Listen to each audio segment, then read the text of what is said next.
Welcome guys, and thank you for tuning in. Well, there it is. I finally got a chance to bring the RX7 here, as well as the transmission and the engine. I did some digging around and I finally found the starter, which is right there. Like I mentioned before, I want to do a compression test. So in order to do that, obviously we're gonna have to crank the engine. What we're gonna have to do is install the transmission and the engine together. So we get a chance to install our starter, which goes down here. And after that, we're gonna hook up our compression gauge. And hopefully we got good compression on front and rear rotors on all sides. And if so, what we're gonna have to do next is drop the engine in this engine bay. Okay, so let's begin by mating the transmission and the engine together so we can install our starter. From there, let's remove both leading spark plugs on each rotor housing.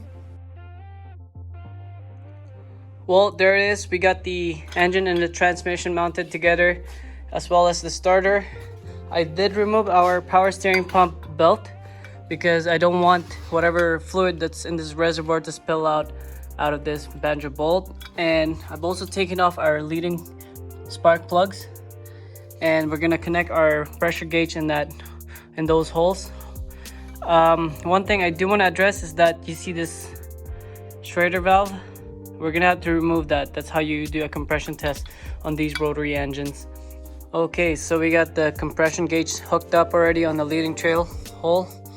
I do have a bucket here because I don't want to make a mess just in case they spill some oil. We got the starter hooked up to our battery. My dad's gonna help me out to crank it. So yeah, here we go.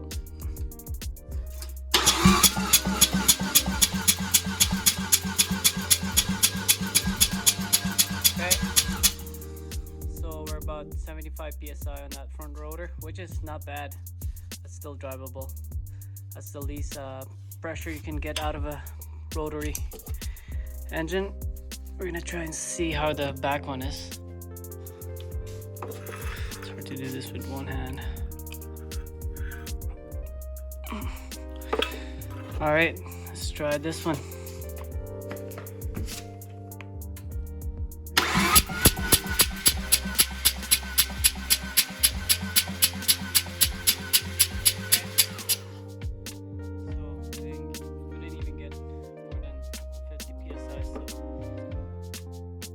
Bad news, but like I said, I wanted to do this first before I drop the engine in, so I guess we're not going to drop it in. We're going to rebuild the motor. Well, there you have it. It is official. This engine is not good at all. So we just did a compression test. As you guys seen, the front rotor shows about 70 psi on all sides of the rotor, which is not bad. However, the back one, it showed roughly 40 psi, which is not good. Originally the plan was, if the engine is good, it's got good compression, we're gonna drop it in the vehicle, puzzle everything back together. But that's not the case, and there's no point of doing that knowing that this engine is not good. So what I'm gonna try to do is save up for it. If you guys stick around, the next video, what I'm gonna do is I'm gonna tear this engine apart and we will see what's wrong with it. In the meantime, as I'm saving up, I think I'm also going to save up for a single turbo kit. I do have spare turbos sitting there, so that's the plan. I might make a how-to video on how to rebuild this, but don't count on me on that. I'm not a rotary expert. However, it's something that I really want to get into, and I'm up for the challenge. You know, it's just a matter of money, time, and energy for me. I'm sure I know how to read service manual on how to rebuild this motor, and we will see from there. Well, that is it for now. We wait while we're saving up. Hit that like button and hit that subscribe button, and feel free to share. Thank you guys so much for watching.